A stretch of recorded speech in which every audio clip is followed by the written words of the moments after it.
All right, Shalom. All praises going on unto Yahweh Bashmi Awashai. Devil unto the apostles, the great millstone that rule well, and peace and blessings to the elect. This kind of a continuation from the last couple of videos I've been doing. Just dealing with the Most High destroying America, who was going to save, and the nation of Israel. In the last video I did, I showed how the Most High was going to save Israel, starting with the elect. All right, but then amongst the Israelites, there's going to be a multitude of people who will be joined unto Israel from among the other nations that are going to be saved as well. But according to Scripture, those to be saved in amongst that multitude, they are indeed Israelites, and they're not of the other nations, but they are Israelites that live among the other nations. So I'm going to start with this first scripture here. Is Isaiah 14:1. For the Lord will have mercy on Jacob, and will yet choose Israel, and set them in their own land, and the strangers shall be joined with them, and they shall cleave to the house of Jacob. So the Most High says he's going to have mercy on Jacob, and will yet choose Israel, and save and deliver them, save them, and put them in their land. But then it goes on to say, and the strangers shall be joined with them, and they shall cleave to the house of Jacob. So an unlearned person could take those strangers and equate those strangers to the Gentiles, of those that are not of the nation of Israel. And you can say that they're going to be saved too, but that's incorrect. Okay, I'm going to read verse 2. It says, and the people shall take them and bring them to their place, and the house of Israel shall possess them in the land of the Lord for servants and handmaids, and they shall take them captives, whose captives they were, and they shall rule over their oppressors. So it says here the Israelites are going to take these other people and make them their slaves. It says, and they shall take them captives, whose captives they were. So the question here is, if all the other nations, according to Scripture, at one time or another had Israel in slavery and captivity,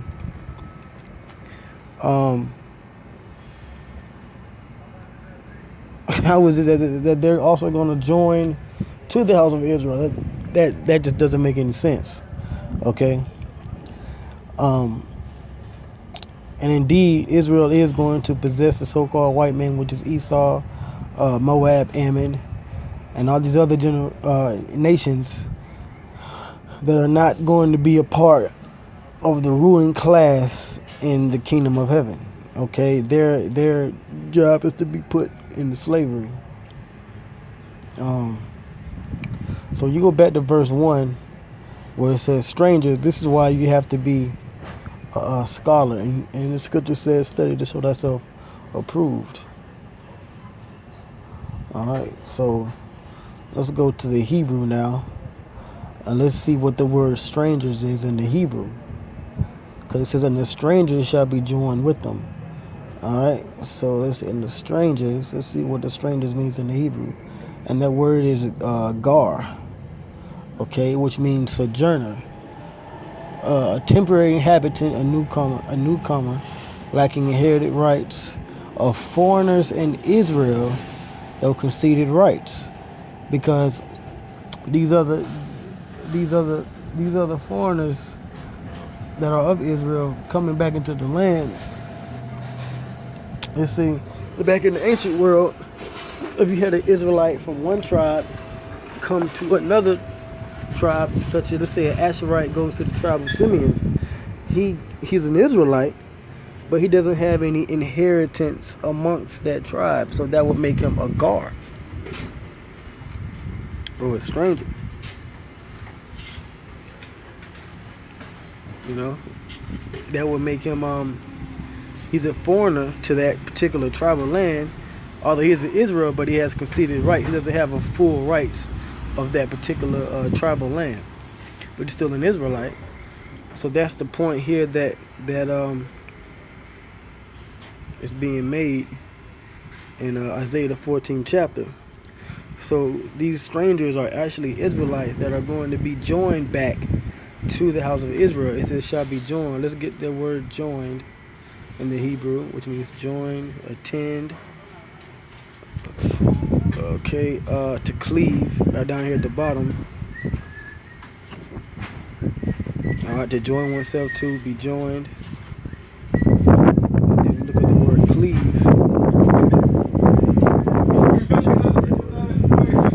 Cleave, that word is sapak. Sapak, which means to join, attach to, join together, to join, to attach to attach. Alright, down here at the bottom, Strong's definition, abiding, gather together. Okay, so these are Israelites that are going to be gathered back to the nation of Israel. Alright, because the Most High is only going to save Israel, and then thence, from there,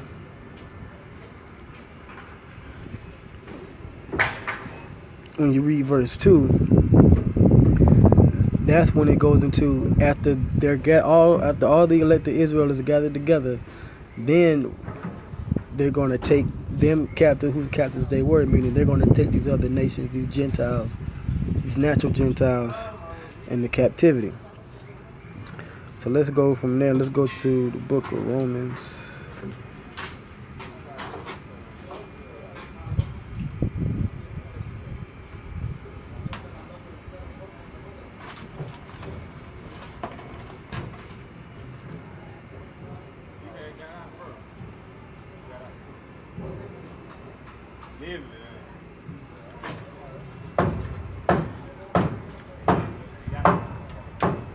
Let's go to the book of Romans chapter 11 verse 13.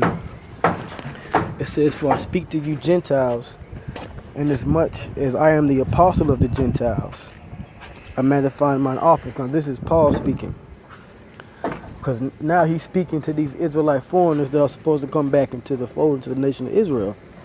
It says, if by any means I may provoke to emulation them which are my flesh, and might save some of them.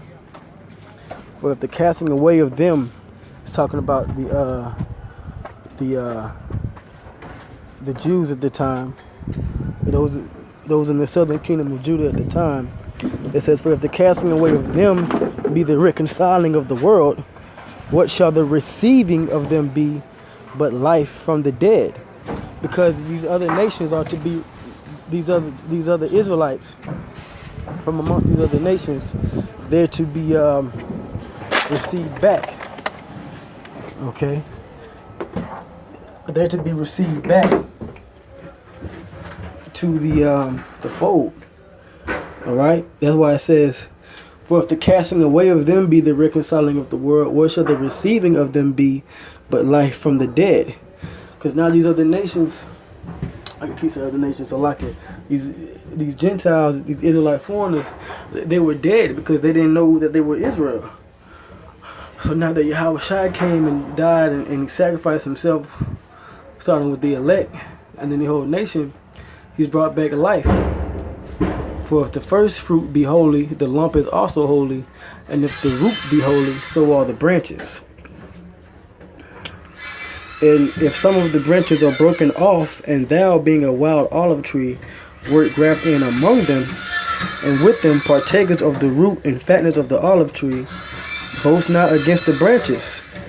But if thou boast, thou bearest not the root, but the root thee. Thou wouldst say then, the branches were broken off, that I might be grafted in. So the Most High, he's grafting back, or joining back together, the Israelites that were amongst the other nations. He's bringing back to the Israelite foreigners.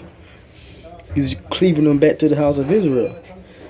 So let's see what that word graft in means. It says from ekontrizo, which means to cut into for the sake of inserting a scion. to inoculate and graft in. Let's see.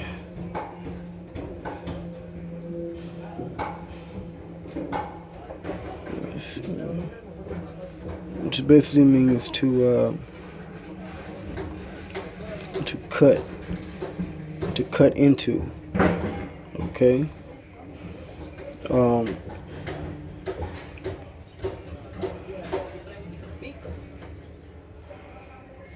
Let's see. Let's go back here, because basically with the Most High, He's going to spiritually cut into the root or the tree of Israel, and then graft in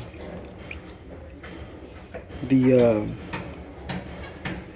and graft in, or insert back in, or cleave or join back into the nation of Israel, the rest of the Israelite foreigners. All right. So I'm gonna end it here. Verse 25. It says, "For I would not, brethren, that ye should be ignorant of this mystery, lest ye should be wise in your own conceits, that blindness in part is happened to Israel, until the fullness of the Gentiles be come in." Let's see what that word "come in" means. And let's go back to verse 25. Because these other nations had to come. Let's see. To come into life, to go out or come in, to enter, to arise, come into. Right. So these other Israelite foreigners, they had to come into. Back into the nation. Okay. That's why it says the fullness of the Gentiles be come in. Verse 26. "And so all Israel shall be saved, as it is written, there shall come out of Zion the deliverer, which is Yahushua, and shall turn away ungodliness from Jacob," which Israel being scattered amongst the other nations was part of the curses that Israel received for being ungodly and breaking the Lord's commandments. So now through Yahushua, all the other Israelites are going to be able to come back in. Verse 27. "For this is my covenant unto them, when I shall take away their sins." So these other Israelites, these other Gentiles, or these Gentiles that are said in scriptures to be saved, are actually Israelites, but they're being cut in or grafted back in, and they're going to cleave to Israel and be saved, because the Lord said He's going to take away their sins, like we read in Isaiah the 14th chapter. He's had mercy upon us. That's how we have this truth today. We didn't grow up knowing we were Israelites. We were Israelite foreigners. We were foreign to Israel. But now we're coming back in. So with that, I'm going to end it there. I'm going to give all praise and glory and honor to Yahweh Basham Yahushai. Double honor to the apostles. A great millstone that rule well. And shalom to the elect.